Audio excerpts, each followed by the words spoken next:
Hi, everybody. I'm Lisa Shield, and this is Finding the Guardian of Your Soul.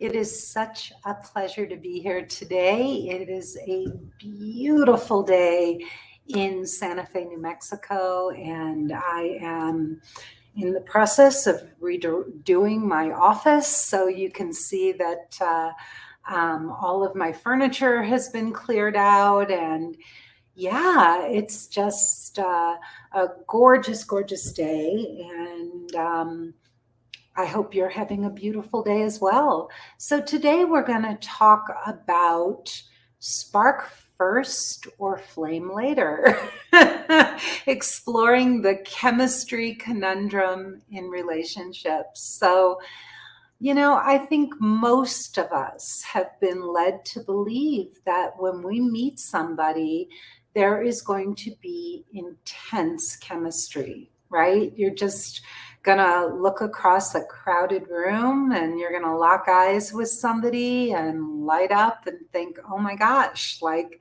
there's something special here that I want to explore.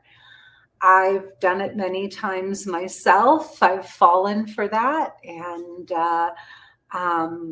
I don't think there's anything wrong with that kind of connection. I've been down that road, but I don't think it's the basis for a lifelong love, right? It's really chemistry. And chemistry is not logic, it's not reason, it's not even emotion. It really goes back to our animal nature that when we see somebody and we have that kind of immediate connection, sparks are flying and we feel this really immediate and intense connection. I now know after 60 years on the planet that that is not the best way to start a relationship with somebody. So, in my younger days, I fell for that many, many, many times. And the problem is that when you're young, and especially like when you're hormonal, Mother Nature just wants us to connect with somebody, and procreate. That's really what chemistry is all about. It really is just hormones and two people who are really connecting with the potential of propagating the species. When I finally started to unravel this in my late 30s, early 40s, and I started to look at all of the bad relationships I'd had, it made me start to realize that this chemical attraction wasn't really a good thing, and that I needed to stop and figure out a different way of connecting with men. So I'm going to pause for a second and go shut the door because my dogs are going to bark. Hang on. Honey? Whoops. All right, guys.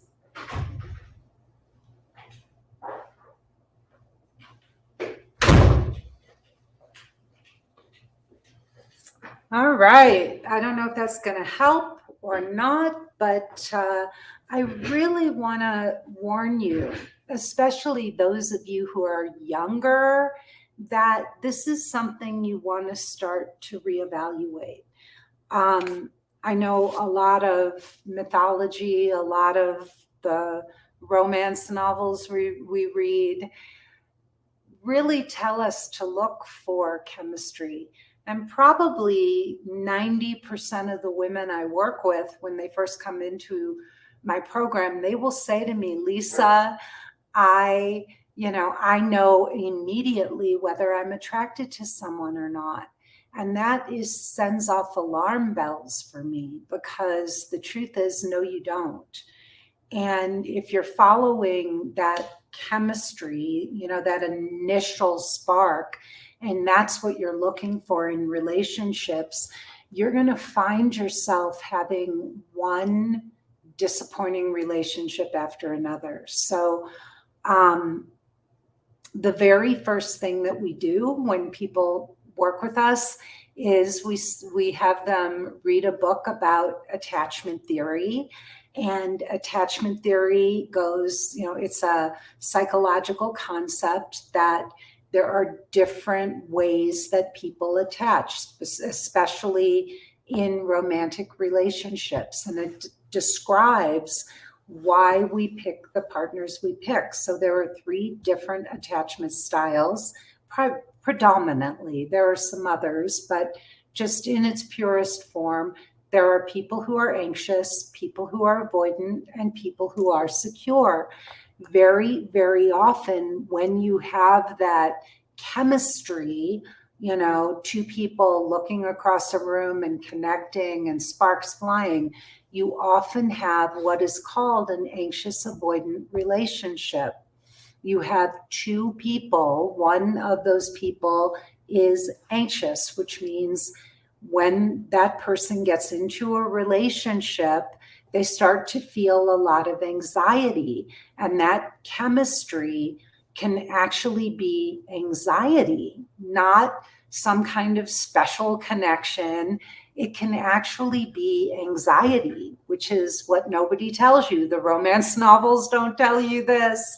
Nobody tells you, your girlfriends, your mother, they're not telling you that that is your anxious attachment style.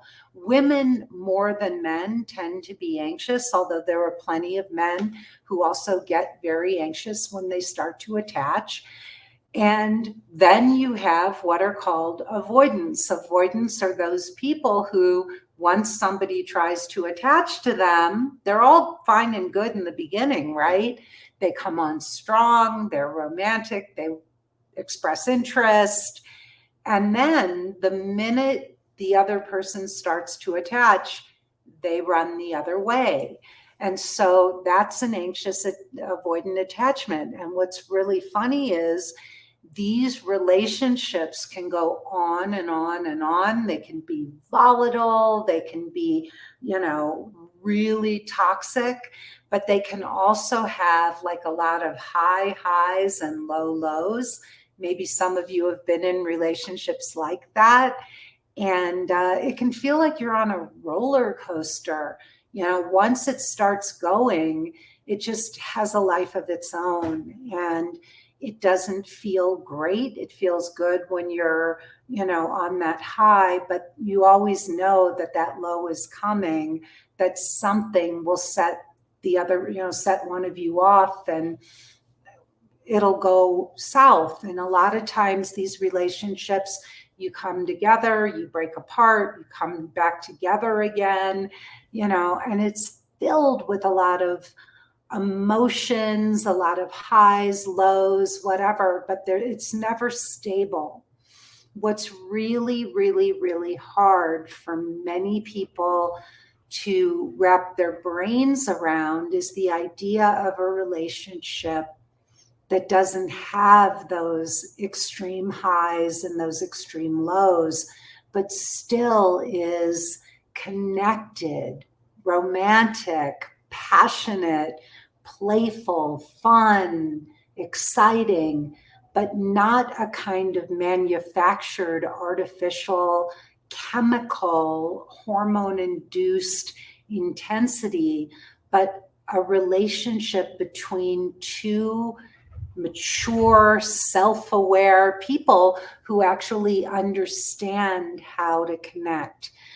What I often find is because, it's interesting, we were having a call with our mastermind group last night, and the question I asked the women was, if you could stretch right now in this part of your life, what would that stretch be? What would be a stretch in your love life? And probably half of the women said that they wanted to feel calmer in their relationships. They really had a hard time in that period of really getting to know somebody, especially in the beginning.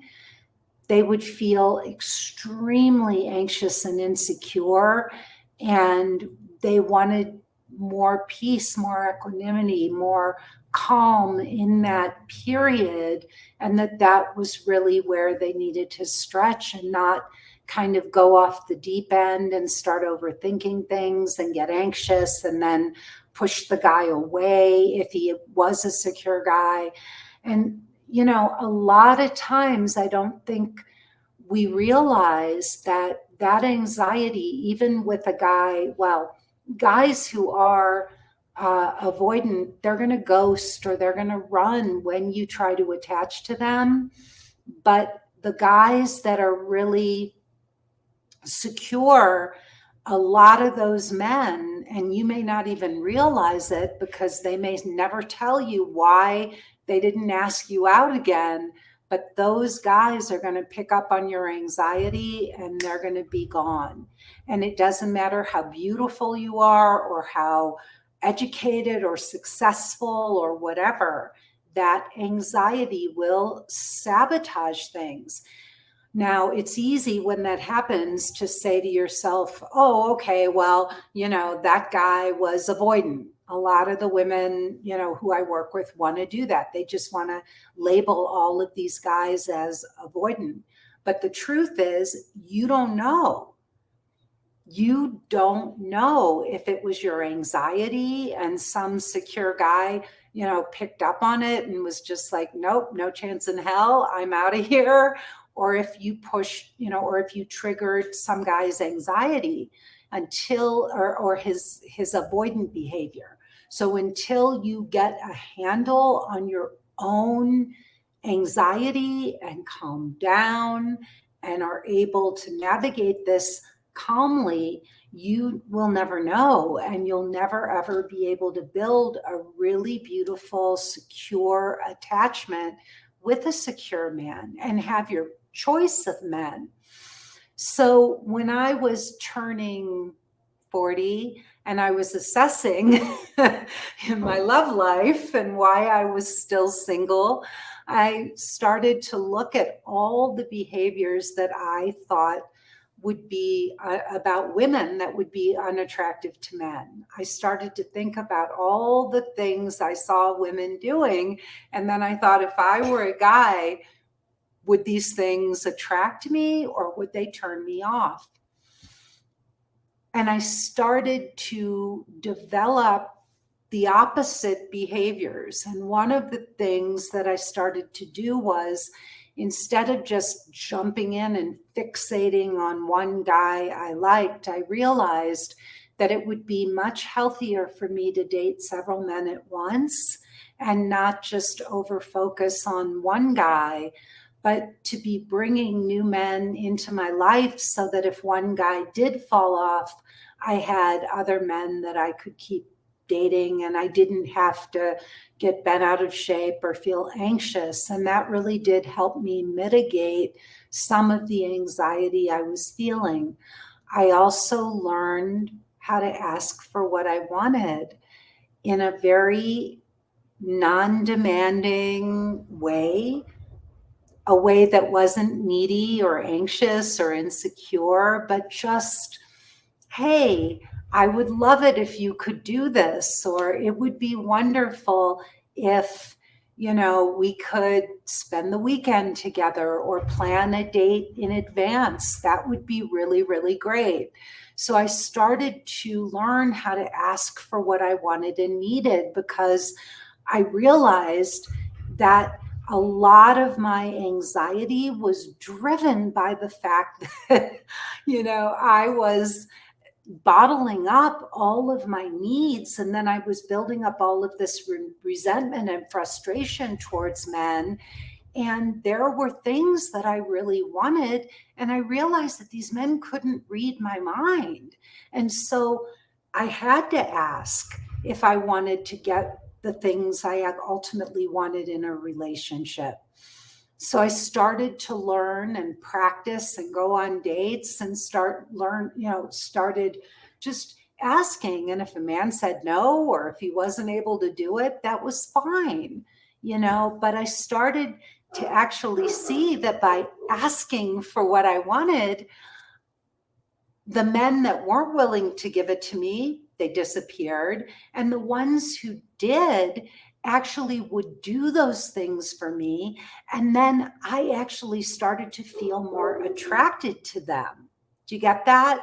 And so instead of just waiting for guys to chase me or read my mind or whatever, the more I was able to say, it would be lovely if, or you would be my hero if you could do this, or it would be wonderful if we could talk to each other during the week. I know we're seeing each other on the weekends, but it would be lovely if we could just connect during the week. You know, I'd love to hear the sound of your voice. By doing that and asking for what I wanted, I was actually inviting men to come closer to me. I was giving them the invitation to come closer by asking for what I wanted. And when they honored my requests, it made me feel special. It made me feel cherished and adored and all.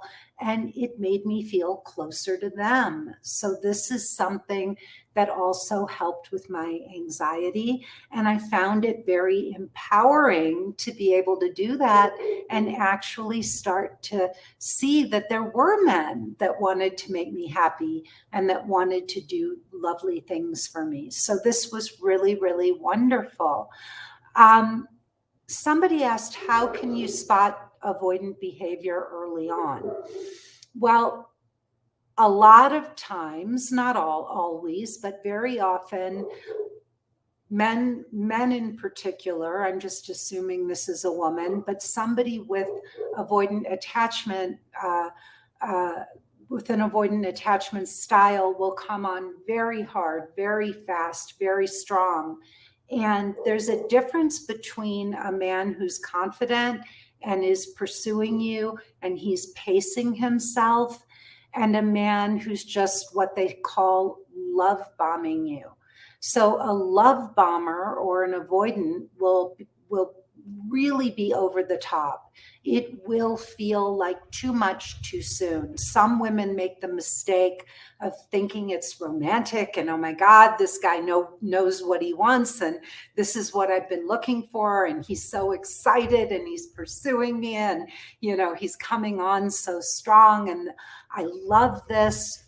Don't make that mistake. If a man is coming on too strong right at the beginning and it's too much too soon, something is wrong. Nobody knows you that well right from the get-go. Nobody. You cannot assume that two people, no matter how much chemistry they feel or how much they like each other, there is so much more to a loving, lasting relationship than just, oh my God, we had the most amazing date. I think I met my guy. You cannot be that naive. You cannot be that naive. You are making one of the most important decisions of your life when you choose a partner, and especially when you choose the man that you are going to marry and have a family with. And you really have to pace yourself and take time to get to know each other. Relationships take time. Now, you may really like somebody and have a lot in common and think, wow, there's really, isn't it amazing, you know, how much similarity there is here, how much we have in common. But you don't know how that person is going to respond in the middle of an argument, when things go bad, if he has a bad day, if he loses his job. You need time to see how this person really does life. And you cannot make assumptions. You have to sit back and wait and watch and listen and learn before you just give your heart to anybody. The level of naivete I see in relationships and how people rush in without really just giving this real time. And I'm talking about, you know, our women, they don't say I love you or even get offline or have sex with guys for 2 to 3 months. And we're talking about 2 to 3 months of really getting to know somebody. And during that time, they're still dating other people and they're, keeping their options open while they get to know this man. He may be rising to the top and he may seem like different from all the other men they've dated and all. We also want our clients we also want our clients to date a lot and to get experience and to meet a lot of different kinds of men, right? Because 99% of the women who go through my 12-week emotionally naked dating program, they will come back and say, Lisa, he is not my type. I mean, he's a great guy. I'm very attracted to him, but this is not the kind of man I ever would have chosen before I worked with you. He is completely different than anyone I've ever met in my life. And the truth is, most of these women have never dated a secure man. And they will say that. It's like, oh my God, in my whole life, I've never dated a secure man. He's confident, he's grounded, he has boundaries. He tells me what he wants. He's not afraid to say no to me. And yet he shows up. He's consistent. I never have to worry if he's going to call me or text me or, if we're going to see each other again. So it's a completely different kind of connection. It's a completely different kind of relationship with a completely different kind of person. And it starts out in a different way. So the kind of relationship I'm talking about, the guardian of your soul relationship, the first date may not be so exciting. You may go on your first date and you may think, he's a nice guy. I mean, I'd go out with him again, but, it's not like there were skyrockets, right? And then the second date, it's like, he's kind of growing on me. And 5 or 6 dates in, it's like, wow, there's something here. And it grows. It doesn't start out way up here and then come crashing down. It builds from the ground up slowly over time. And it gets deeper and richer, and you find yourselves sharing more and more, getting more and more emotionally naked with each other. This man will say things to you like, I've told you things I've never told another woman. I've opened up to you in ways I never have with any other woman I've been with. And he will say, I love how calm you are. I love how present you are. I love how you make me feel like a man when I'm with you. And he'll make you feel like a woman, safe and secure and not wondering about whether or not the other shoe is going to drop. So as far as I'm concerned, many people look for the spark first. I really encourage you to wait, to watch, to listen, to look for those men who are lovely men who do not come on hard and fast and strong. Those men who pace themselves, they come on slowly and they build, they gain momentum. But the ones that keep showing up, who are secure, who are lovely men, and give those guys a chance. Now, I want to put a little bit of an asterisk here. There are plenty of nice guys who do not have boundaries and backbone.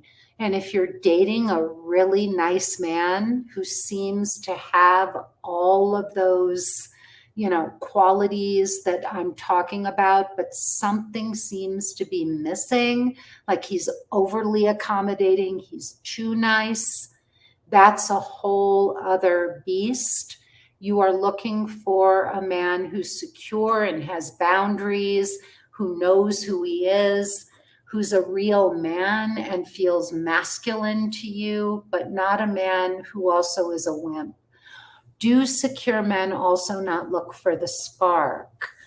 I think that secure men are mature enough not to rush in. They understand that there's a lot of, just like we know, there are plenty of guys who are not good guys, who are just looking for sex, who are players, whatever, who are incredibly immature. I am talking about secure men who are adults, who are mature, who have been down that road and gotten burned and understand that they too want to take their time. When I met my husband, he said to me, I really like you and I really want to get to know you, and I'm not rushing in to anything, including sex. And we waited about, I think, 2.5 or 3 months before there was any sex. We of course kissed and we were intimate. We had physical touch, but we waited, I think, 2.5 or 3 months before we were, we like went all the way, right? Before we had intercourse, because we really wanted to get to know each other. And we also felt like, hey, if this is the person I'm going to spend the rest of my life with, what's the hurry? We've got our whole lives to be together. Let's enjoy the ride. Let's enjoy this journey. So a man who really is secure and mature, he's going to either say, I really want to get to know you. I'd like to take this slowly. Or if you say, hey, I'm not going to rush intimacy. Would it be okay if we got to know each other and really got to see where this is going? But I'd really like to take it slowly. That man will say, I agree. I would love to take the time to get to know you. In fact, one of the litmus tests for the women in our course, one of the things that we do is the women in our course will often, let a man know that they're not ready to take their profile down and stop dating other people, that it's too soon and that they need to wait a little bit. And it's interesting to see what those men say. So many of the secure men will say, look, do what you need to do. I totally get it. Let's take our time. Let's get to know each other, because they have the confidence that if this woman is the right woman, and they're the right guy for her, that it's only a matter of time before they'll figure it out. And they're not threatened by other men. Like, I asked my husband about that, and he said, I knew I was going to get you. I knew you were dating other guys, and I knew I was going to rise to the top. I had no doubt. And I love that. He gave me the space to do what I needed to do. So secure guys, are really, they're cut from a different cloth. Thank you so much for joining me. This has been Finding the Guardian of Your Soul. If you'd like to learn more about me, please go to lisashield.com. There is a button all over my website to watch my free presentation. If you stay to the end of that presentation, you can book a call with a member of my team to talk to us about how we can help you find the guardian of your soul in 3 to 12 months. We have an extraordinary success rate. So if you're out there bouncing around the dating world and you're just sick and tired of the apps and the dating sites, let us give you a hand. We can turn this around like that and help you find your guy. Time is of the essence. We only get so many years on the planet. And even if you have 40, 50 more years ahead of you, think about it. That's only 40 more birthdays, Christmases, New Year's, Valentine's Days, summer vacations. Why waste even one of them swiping on a dating app when you could be having fun with your guy? So go to lisashield.com. Please send us your ideas for future broadcasts to podcast@lisashield.com. And also send us your comments, your ideas. If you give us a like, a thumbs up, please, rate the podcast. We really want to hear from you. All right, everybody, enjoy the rest of your day. I'm Lisa Shield, and this has been such a pleasure. Bye-bye.